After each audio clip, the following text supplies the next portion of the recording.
ada berita heboh, bupati-bupati di Jawa Tengah itu dipaksa untuk mundur oleh warganya. Jadi warga Pati itu udah sampai di puncak kemarahannya. Berbondong-bondong mengadakan unjuk rasa, memaksa masuk ke DPRD untuk memaksulkan atau memaksa mundur bupati mereka.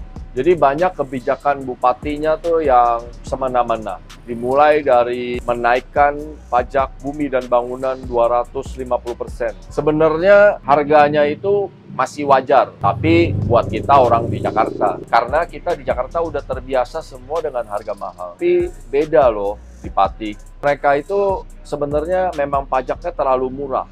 Karena nggak pernah dinaikin, sekarang mau coba dinaikin sewajarnya. Tapi karena warga Pati itu merasa naiknya langsung drastis terlalu banyak, sehingga banyak yang menolak. Sebenarnya kalau diukur dengan rupiah, kenaikannya itu juga nggak terlalu mahal, nggak seperti di Jakarta. Tapi seperti tadi saya bilang, karena mereka Pati itu nggak terbiasa seperti di Jakarta, mereka berontak. Kita harus belajar di sini ya. Sebagai pejabat, kita tuh nggak boleh sewenang-wenang. Akhirnya semua warga marah, maksa mundur.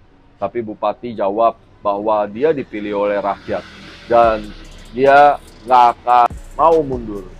Tapi dia siap untuk belajar, merubah supaya nggak jadi semena-mena.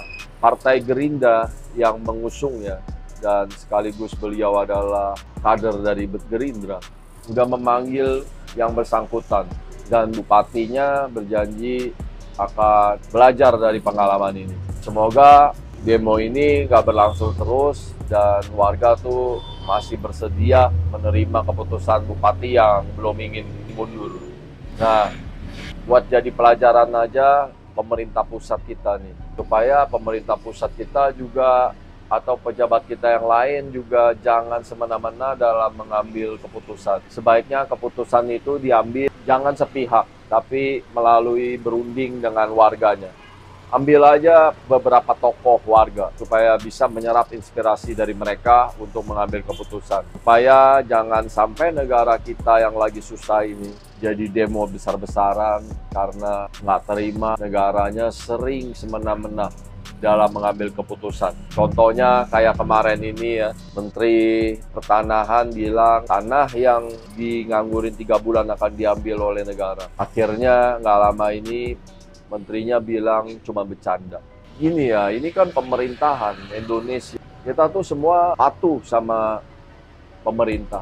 Tapi kalau pemerintah sering bercanda, kita ini warga jadi bingung, ini negara apa komedi gitu. Dan masih banyak lagi ya soal rekening ya, yang ceritanya akan rekening 3 bulan dormen itu akan diambil alih oleh negara. Jadi kita tuh tahu ya, kalau ada tikus di dalam lumbung padi, tikus itu memang harus ditangkap. Tapi bukan berarti satu lumbung padinya dibakar supaya tikusnya musnah.